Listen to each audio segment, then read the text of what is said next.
In this video, I will show you how to make a zip file on Windows 11. So let's get started.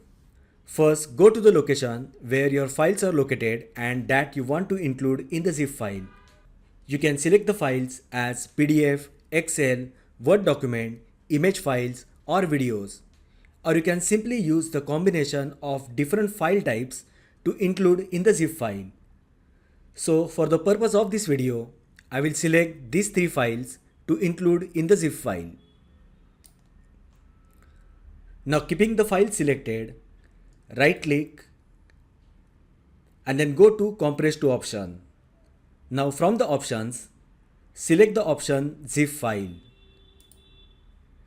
Now this will create a zip file and you can rename it as per your requirement. Now if you check the properties of this file, you will find that this is the compress zip folder. So that is how you can create a zip file on Windows 11.